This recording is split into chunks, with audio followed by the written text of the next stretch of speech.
2024 साधारण निर्वाचन पूर्व बीजेडी बीजेपी भाई भाई बोली बेस चर्चा होता आउ निर्वाचन पर राज्य राजनीति रे बदली सबकिछि।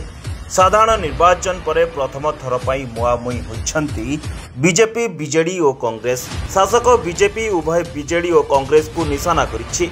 बीजेपी विधायक अश्विनी षडंगी बयान रे आरंभ हो जाइछि राज्य रे पॉलिटिकल बयानबाजी। अश्विनी कहिछंती दिल्ली कांग्रेस रो निर्देश अनुसार एठी ओडिशा रे काम करुछि बिजु जनता दल आउ राज्य रे बीजेडी निर्देश रे काम करुछि कांग्रेस।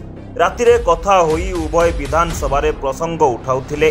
केवल सेतिकी नुहे बीजेडी रो कोनोसी नीति आदर्श नाही, निज स्वार्थ पई इंडी मेंटो को जाई पारंती बोली बीजेपी कहिछि। सेपटे कांग्रेस विधायक अशोक दास कहिछंती समस्त कथा राजनैतिक कपोल कल्पित करी कहउछंती।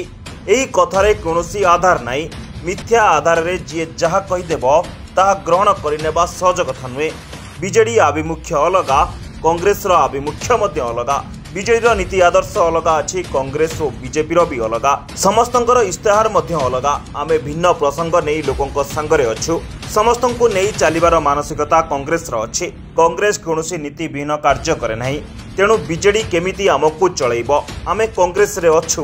कांग्रेस आंचलिक दल नुहे, समय पड़िले कांग्रेस हुए तो बीजेडी को चलाई पारे बोली कांग्रेस विधायक कहिछंती। सेपटे एभली अभियोगर कड़ा जवाब रखिछि बीजेडी विधायक ध्रुव साहू।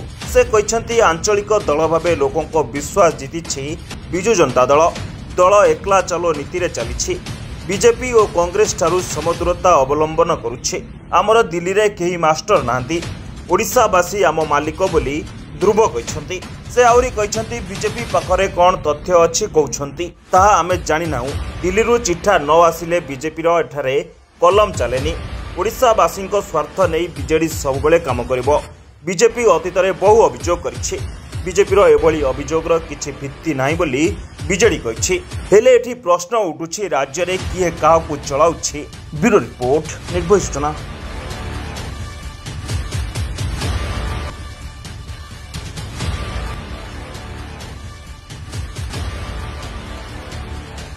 अधिक अपडेट पाई आम चैनल को लाइक, शेयर एवं सब्सक्राइब करिया को जमार भी भूलंतुनी। निर्भय सूचना, निर्भयर सह सबुबले आपनक साथी रे।